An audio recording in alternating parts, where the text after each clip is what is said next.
Диктант, как я начала учить русский язык. Привет, меня зовут. Зовут пишем через О, так как проверочное слово зов. Гульжан. Мне 25 лет. Я замужем. Замужем пишется слитно, так как в данном случае это наречие. У меня есть маленькая, после «н» пишем мягкий знак, так как «н» в данном слове звучит как мягкий согласный звук. Дочка. После «ч» мягкий знак не пишем, так как в словосочетаниях букв ЧК, ЧН мягкий знак не употребляется. Ей 3 года.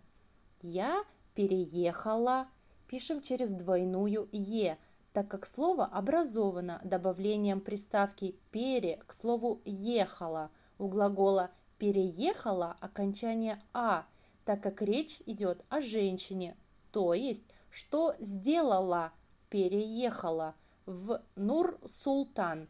Название города пишется через дефис, и вторая часть слова начинается с большой буквы «С». В 2015 году из Шымкента. В данном случае правило «жиши» не используется, так как это название города.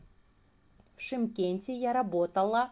У глагола «работала» окончание «а», так как речь идет о женщине, то есть что делала, работала. В частной после «с» пишем «т», так как проверочное слово «часть». Компании окончание «и». Администратором после «т» пишем «о», проверочное слово «администратор», окончание «ом», так как существительное мужского рода в творительном падеже имеет окончание «ом-ем». Но мне эта работа не нравилась. Глагол имеет окончание женского рода, так как этот глагол зависит от слова женского рода «работа», что делала, не нравилась. Потому что слышим «что», пишем «что». Я всегда хотела работать. Работать – глагол неопределенной формы, поэтому на конце мягкий знак. По специальности после «п» пишем «е», проверочное слово «спец». После «л» пишем мягкий знак, так как «л» в данном слове мягкий согласный звук. Маркетологом. После «л» пишем «о», проверочное слово «маркетология», окончание «ом», так как существительное мужского рода в творительном падеже имеет окончание «ом-ем». В июне 2015 года я уволилась. У глагола «уволилась» окончание женского рода, так как речь идет о женщине. И мы с мужем переехали. Глагол «переехали» имеет множественное окончание в Астану. Я думала, что здесь я найду работу мечты. Но все было не так просто. Меня не брали на хорошую, после «ха» пишем «о», так как в русском языке «оро-оло» пишется через «о».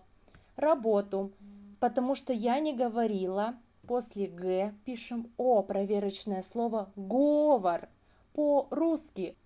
Так я устроилась работать помощником. Проверочное слово «помощь». Окончание «ом», так как существительное мужского рода в творительном падеже имеет окончание «ом-ем», менеджера по рекламе. Я помогала, проверочное слово «помощь», помог, составлять, составлять, глагол неопределенной формы, поэтому на конце мягкий знак. Тексты для рекламы, но они были неграмотные. Не пишем слитно, так как это слово можно заменить синонимом, например, безграмотные. И все смеялись. Проверочное слово «смех», глагол неопределенной формы, поэтому на конце мягкий знак. Над ними. Я сердилась, плакала из-за этого, хотела уволиться. Пишем мягкий знак после «т», так как глагол отвечает на вопрос «что сделать?». Но потом пишем через «о», решила добиться, пишем мягкий знак после «т», так как глагол отвечает на вопрос «что сделать?». Своего пишется через «о» в корне, так как проверочное слово «свой».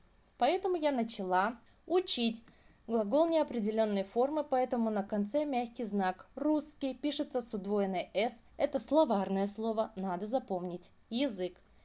Сначала было сложно, но потом я нашла грамотного преподавателя. В приставке после согласной «п» пишется буква «о», так как приставка «па» в русском языке не существует.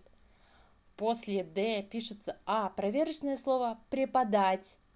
И она помогла мне выучить. Пишется «и» через проверочное слово «учить». Глагол неопределенной формы. Поэтому на конце мягкий знак. Русский язык. Спасибо моему пишется через «о», проверочное слово «мой», преподавателю.